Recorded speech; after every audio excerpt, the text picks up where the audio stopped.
এমন এক সময় এবার এই মে দিবস পালন করছি যখন সারা দেশ, বিশেষ করে বাংলাদেশের গণতন্ত্রকামী মানুষ, তারা আজকে তাদের ন্যূনতম অধিকার থেকে বঞ্চিত হয়েছে।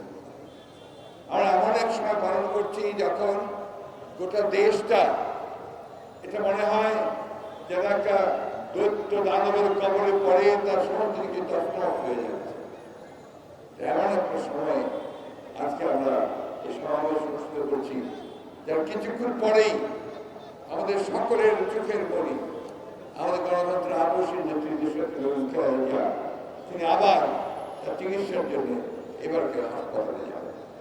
আমাদের দুঃখ হয়, কষ্ট হয় যখন আমরা দেখি যে আওয়ামী লীগের সভানেত্রী তিনি তার বক্তব্যের মধ্য দিয়ে বলেন যে কি এমন ঘটল যে বাংলাদেশে অতি বাম অতি ডান একসাথে তারা আজকে আমাকে উৎখাত করতে চায়।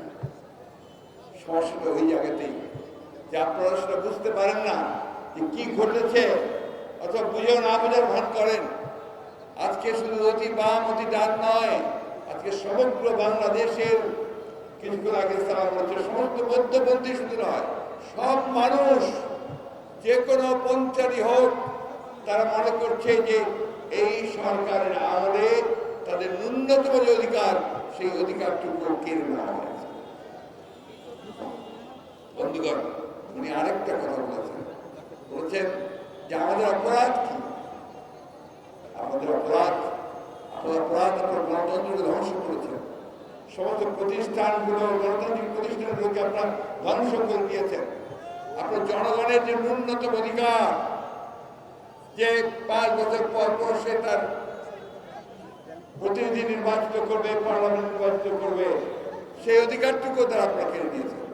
এখন এটাকে এমন একটা প্রহসনে, তামাশায় পরিণত করেছেন যে আপনারাই বলেন একটা দামি ইলেকশন, দামি ক্যান্ডিডেট, আপনারাই আপনাদের মধ্যে তাদের তৈরি করেন, সেভাবে আপনারা এই দেশে এই দেশ পরিচালনা করছেন।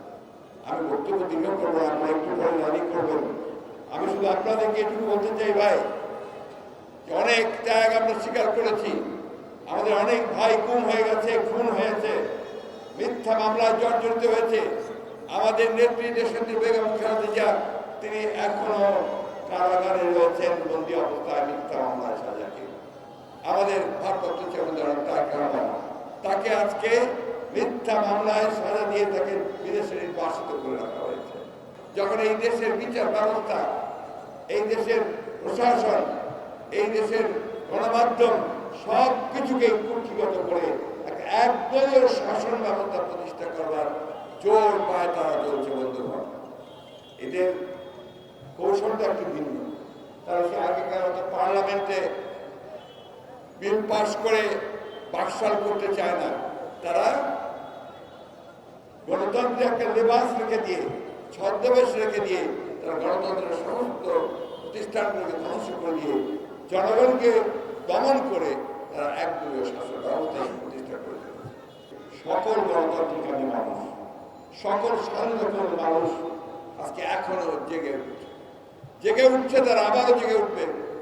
বন্ধুগণ, আমি অনেকবার বলেছি যে বিএনপি হচ্ছে সেই ফিনিক্স পাখির মতো, যে সমস্ত ধ্বংসাবশেষ থেকে আবার জেগে উঠে এবং জেগে উঠে সে তার পাখা ছড়িয়ে আবার সেই আন্দোলন, বিপ্লব এবং স্বাধীনতার কথা, গণতন্ত্রের কথা বলতে পারে।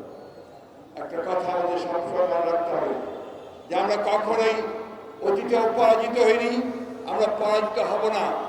আমরা আমাদের যে লক্ষ্য, বাংলাদেশে আমরা গণতন্ত্র প্রতিষ্ঠা করবো, ভোটের অধিকার ফিরিয়ে আনবো।